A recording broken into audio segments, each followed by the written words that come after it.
stealing money. If you found out that I was actually stealing money, I wouldn't mind being dragged. I wouldn't. There's 1,000 of you. I said close them doors.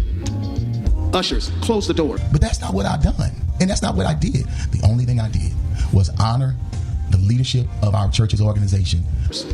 Close the doors. Close the doors. Since when do we got to pay you to preach? Like, I understand sowing the seed, but I seen somebody on there say, is the ground fertile? Because, yeah, what? I guarantee you would have saw everything that was wrong with me. There's 1,000 of you tonight, and those that are watching, it's 1,000 that's watching online. When they asked me to take up an offering, I tried to raise $40,000 for the organization, not for me personally. Right. The money that I make, I write songs, I own businesses, I have multiple streams of income.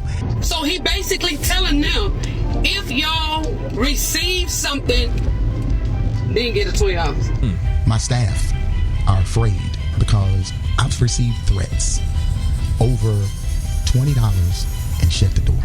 So Marvin Sapp has got a lot of backlash for doing something that a lot of people have been doing, a lot of pastors have been doing. In fact, he might be needing security 24 hours, 7 days for just doing something a lot of pastors have been doing, and no one got in trouble, but he did his and he's in trouble. He's been getting threats from a lot of people, and we're about to delve into this video. All right, and let's analyze it. And at the end of the day, you will be the judge, because I'm not the judge. You will decide what you think about it. But before then, I want you to like, subscribe, follow my page, share. It helps the algorithm so that more people will, see this. The idea is for us to learn, get better. Get better from people's mistakes. You don't have to make mistakes. And let's just get right into it. Was blowing up, but I had sense enough that everything that you sat here and said during the commercial break, I already knew. You don't have to explain that to me. I grew up in the church, in your own way.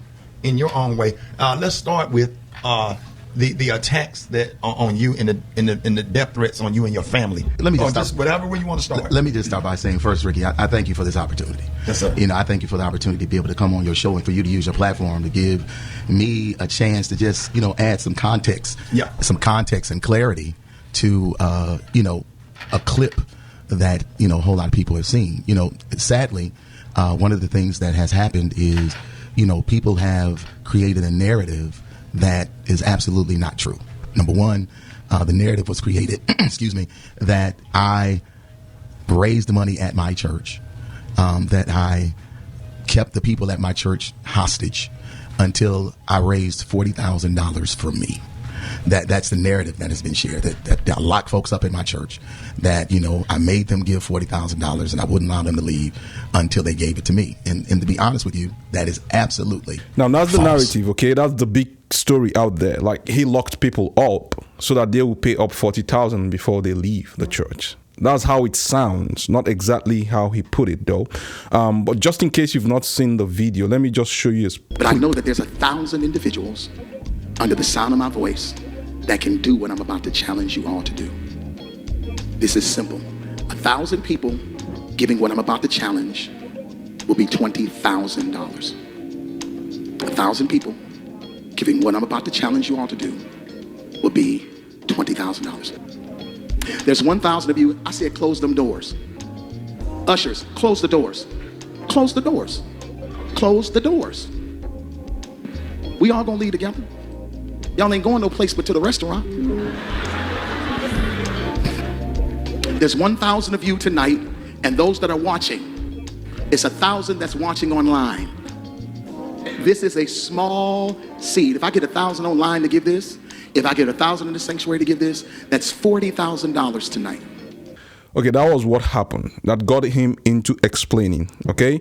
And he gave 3 points why he did, or what really happened there, and why he shouldn't be nailed on the cross like Jesus Christ. Let's just go into it, and then we'll come back and then analyze this. Yeah. Number one, that offering was taken last year. This was a service that happened last August. Number two, it didn't happen at my local church. It actually happened at a national organization's international meeting where churches from all over the country, all over the world came together for the purpose of celebrating the Lord and Savior Jesus Christ. People took issue with me saying, shut the doors. Understand, I never said lock the doors. Yeah. I said shut the doors. Shutting doors mean that people still have the ability to go in and out. They've taken issue with my tone. And I can honestly say, looking at the video, maybe I was a little more assertive than I should have been. And I can apologize for that. I can apologize for that. But three things I need to make sure people understood. Number one, the $40,000, if it was $40,000 that was raised, was never given to me. That money was raised for the purpose of taking care of the budget for their conference, not Marvin Sapp. Number two, it didn't happen at my church. It happened in Baltimore. Number three, people take issue with me being firm with the ushers. Anybody that goes to church, ushers one-on-one, that's the first thing they teach you as being an usher, is that there are 3 times you don't walk. You don't walk during the altar call. You don't walk during prayer. You don't walk during the offering. One of the reasons being is because of the sacredness of the moment. But it's also about security. As a pastor, we understand and we know that churches are being robbed at gunpoint. It's happening all over the country. This is not something I'm making up. This is factual. So if you got 5,000 people in the room, you want the doors closed. You don't want the doors locked. I couldn't get them locked anyway. It's a convention center. But the doors needed to be closed, and there was a lot of pandemonium stuff that was going on out there. But I wanted to share that first. But that ain't even the reason why I'm here. Here's the reason why I'm here. The reason why I'm here is because what has happened is people have taken clickbait and made something out of it that it isn't. And because of that, my church has been getting phone calls. People have called my church and cussed me out. My staff are afraid because I've received death threats over $20 That's crazy. And shut the door. People have come to our campus. They have come to my church to try to cause problems, issues, challenges. And again, my children, I don't look at comments. We used to talk about this. I don't read comments. When you got millions of followers, you ain't got time to be reading all the comments. You just don't have it. Right. My children do. And they are afraid. And the reason being is because I'm their only parent. I'm a widower. They're afraid for my safety. So now we've had to update and increase security and all the things I've never had to do before because of the vitriol and the anger that people have shown, the things that they've said in my thread and stuff. And all of this is because of a misunderstanding. And I'm not blaming people. Let me be clear. I'm not blaming anybody because of their misunderstanding. I'm just saying in all you're getting, get an understanding. And if I'm sharing with you that the $40,000 that I was trying to raise, and again, I don't know if the organization got 40, 10, 20, any of it. I don't know. I'm hoping that I actually raised more money so that I can help the organization that has been such a great support to me. These people, and again, let's be clear. Not a dime of that money. Not a dime of that money came to me. Not a dime of it. So, guys, keep these 3 points, okay? 1, he said it's not his money. 2, it wasn't his church. 3, it was like a year ago, because this is like August last year, and we're almost in August. Like, it's almost like a year ago. Why is it coming out now? So those 3 points. Let's go through some things people said about all those things, and let's talk about this. I'm so over it. What made me mad looking at it is he used scripture to get that $40,000. And he said basically in whatever time frame when God did something for the people, they gave to God because they received something from God, so they gave back to God. Then he said, well, just like tonight, if you all received whatever, he said, did you all receive anything tonight? Basically a word, because he preached. They like, yeah. So he basically telling them, if y'all receive something, then get a $20. 1,000. I said close them doors. Close the doors, ushers. Close the doors. Close the doors. Now we need $40,000. There's 1,000 of you in here. There's 1,000 of you online. People online. We have your information. Your IP address, your location, your credit card. Sapp, you would have never made them $40,000 off of me. I guarantee you would have never made it. Okay, I would have told the whole congregation. As a matter of fact, that table that the Holy Communion sits on, that would have been all over your ushers if they would have moved out my damn way. Because what you mean, lock the doors? That's since when do we got to pay you to preach? Like, I understand sowing the seed, but I seen somebody on there say, "Is the ground fertile?" Because what? I guarantee you would have saw everything that was wrong with me. The word lock means don't let in and don't let out. Close means you can go out if you want. The pastor asks you not to go out, and if you choose to go out, you can go out. Or if you snatch the door and the ushers at the door, you can go in. Okay? Y'all told a damn lie. You love to get on, you love to tear people down. by lying on them and without clear context. Now, it is very, very important for us to understand that it's very good to have a clear context. That's what the last guy said. Clear context is very important before you make, your judgment or your comments about things, all right? Okay. Is it right to give to the church? Yes, it is fine, but it's not a must. Should you do it? It's okay if you do it, but you mustn't. Must you do it? No, it's not a must. Is it biblical? Yes, it is. In fact, it's in the Bible, Mark 12, from verse 41 to 44. Where Jesus Christ was sitting close to the treasury, and a widow, dropped something in the offertory box, and it was like the little one. And he said something about it. Long story short, okay? So it is okay to give to the church. It's not wrong, okay? But is it a must that you should do it? No, it's not a must. Will you go to hellfire if you don't? I don't think so. But it's up to you. It depends on what you know about it, okay? Now, going to the points that he raised, I think it's true that wasn't his church. Because the reason why I said it, I looked behind, when he was making those statements. There are a lot of elderly people there, okay? And I saw somebody that I think a lot of people didn't see.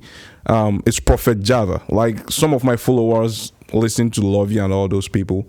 Java was up in the altar there. So it's an international stuff. It wasn't his church. So in that case, it is true. I believe it's true that money was not meant for him. Like he said, it was meant to fund the conference or whatever the get-together they have there. So he's not going without money. And then finally, I think this guy is already making money before now, okay? I know a lot of people might argue, like, where did he get the money in the first place? It might be from the church. But let's just take it easy. There is no way you can run a congregation like that without money. It is needed, especially in this time of age. In this time, you definitely need more. They pay gas bills, they pay electric bills. In fact, just like every business, they pay their staffs, okay? And the only way they can do this is getting this money from what people give. And people come to the church and they get comfortable to sit in the chairs and everything, enjoy the condition and environment, but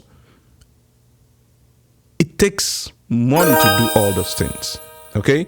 And but the point is, maybe the way he put it forth wasn't very, very wonderful. But I can cut him some slacks, okay? I don't know this man. I don't even know. I got to know about him just because of this video, okay? The way he said it might not be so wonderful, but there might be a reason why he said the things he said the way he said it. In fact, if you listen very carefully, when he said he needed $20 from 1,000 people, and that he knows where you guys are going, you guys are probably going to the restaurant, they started laughing. Everybody in the church started laughing. We all gonna leave together. Y'all ain't going no place but to the restaurant. Which means the people in the church weren't even complaining about this. Okay, they were very, very comfortable with it. Okay, and even if you look at the people behind him, they were also laughing.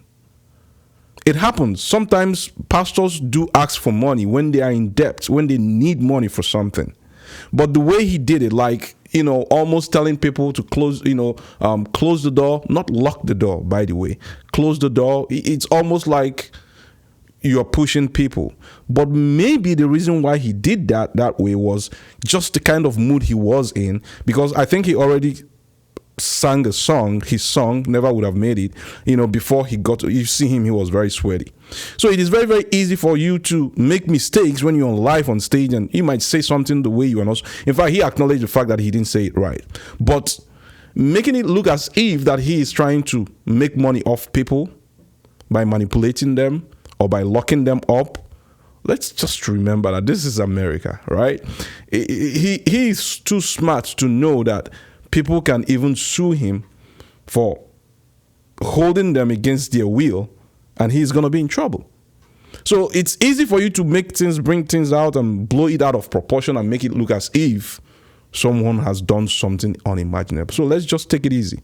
But then what he said about, he said it because of the security. I don't think that makes sense, because if someone was going to come in and rob the church, closing the door, not locking the door, is not going to stop someone from getting in. It also baffles me to see that people were actually threatening this guy's life. I mean, this guy has kids. His kids reads the comment, people, what people say. It's not just enough to just make videos. It's affecting people around them. Okay. And it's not a must that you must give to the church. You can go to the church and decide not to give. It's up to you and your God. I'll tell you the little story. When I was a little, we go to church, me and my brother. There's something, the church was still being constructed, so we don't even have a roof. It's like an open air. They're building the church. So they started this thing they call second collection. Okay, after church, almost before the end of the mass, they collect almost 5 times. They collect from fathers. The whole fathers in the church will come out and put in some offerings, and then they collect from the mothers, the youths, and then the children. And then after that, they collect from people who are thanking God for something. Okay, of course, everybody's there. So every other people from those 4 groups will still come out again and thank God. And then at the end of the day, they calculate the money and behind the altar and tell everybody how much they made and who was first. Like, the people who got more money will become first, and everybody claps for them. I myself believe it was a gimmicks to get money from people at that point, okay? Because next Sunday we do it again. But the idea was to build the church, okay? To build the church, and you will see the church rising every day. They keep building it. It took time, but something happened that I felt it was spiritually wrong, because when towards the end of the mass, okay, they start collecting this money, and then people started getting tired, bored about this thing. So what they do is during the collection, people start going home. Almost half of the church goes home, and no one holds them physically. Guess what they did? What they now did was, before receiving Holy Communion, they make sure they do that stuff before you receive Holy Communion. And they know everybody wants to receive Holy Communion because it's sacred to them, okay? So they now switch, so you almost like spiritually held to stay in the church, which I think was very, very wrong, okay? And I'm not going to blame anybody for doing this. Sometimes I feel, if you're a pastor listening to this, just know that people are getting very sensitive about money in the church. This is not to say that giving money in the church is wrong. No, that's not what I'm saying. Or asking for help in the church it's not wrong. But since we all know now that people are getting agitated about this, it is time for us to learn an approach on how to do it without really making people feel stupid. Honestly. That's just the point I'm trying to make. But let's get back to his video and see what he said. This guy is already rich. He's made. Listen to him. And where did your money come from? I've been blessed. I've been extremely blessed. I've sold millions of records. Millions. I'm a songwriter. How much have you gotten paid from? And we on the radio live. Right. How much have you gotten paid from your church? I'm just saying. Okay, so tell me what you said during the commercial.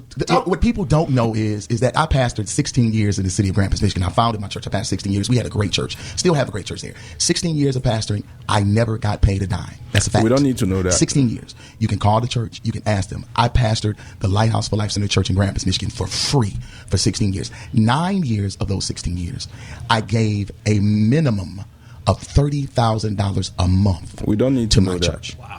$30,000 a month to my church to ensure that the church could go forward. We had a lot of stuff. I had a college campus that we had bought. We had 3 other campuses, and my membership had dwindled after my wife had passed because I had to travel more in order to take care of me and my kids. Right. So, my membership, it dwindled, but we never lost anything. And as a matter of fact, this is factual. The day I announced the new pastor, I burned the mortgage of the church. When I left Grand Rapids, I left my church not only debt-free, but I left them with 6 figures in the bank and put a brand new pastor in and walked away and moved to Texas. I'm not walking around here trying to be a pimp. I'm not trying to take advantage of people. That's never been my passion. I'm serious about ministry. And let me go one step further. There's a whole lot of other pastors around here that are doing the same thing. Most pastors in America are bivocational, meaning they have jobs outside of their churches. The average church size in America is only 75 people. Look it up. It's factual. So we're not getting rich off the church. I am bivocational.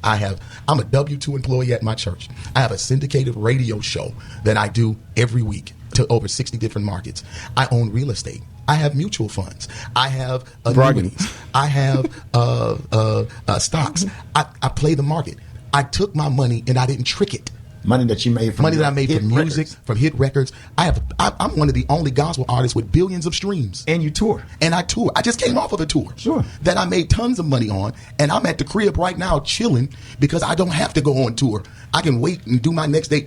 Basically, you're saying all that to say you don't need no $40,000. I don't. Got it. And I would take it if they gonna give it to me. But I did not raise this money for the premise and purpose. And that was a program that helped you. Right. They gave me a platform. This organization is an organization I grew up in. It's a church organization I grew up in.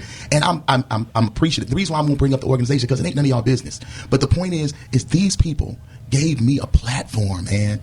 And the reason why I'm known today is because of the opportunities that this organization gave me. So for me to go back and be able to preach and raise finances and give back to them so that they don't have to go in debt. He's doing this to give back to people who raised him, pretty much. But I think he bragged a lot. But I think the reason why he bragged a lot was because Ricky Smiley asked him, how do you make your money? Okay. And then he had to say something. Other than that, I felt like there was no need to say all that. But yeah, I think the guy is huge. He's big. He's rich. Let me know what you guys think, about giving money. It's in the Bible. Okay. God loves a cheerful giver. In fact, I would advise you to give to your church. Give. They need it, honestly. Okay? But it has to be cheerful. There is a lot of blessings that comes from it. Honestly, it's all written in the Bible. Help the poor. Give the needy. Help the widowers. That's true Christianity. Also help the church. Okay? But let me know what you guys think about the ways pastors go about it, and what you think about this man. Do you think he's being sincere? I kind of feel he is, but it's up to you. Tell me what you think, and let me see you guys next time. Okay? Peace.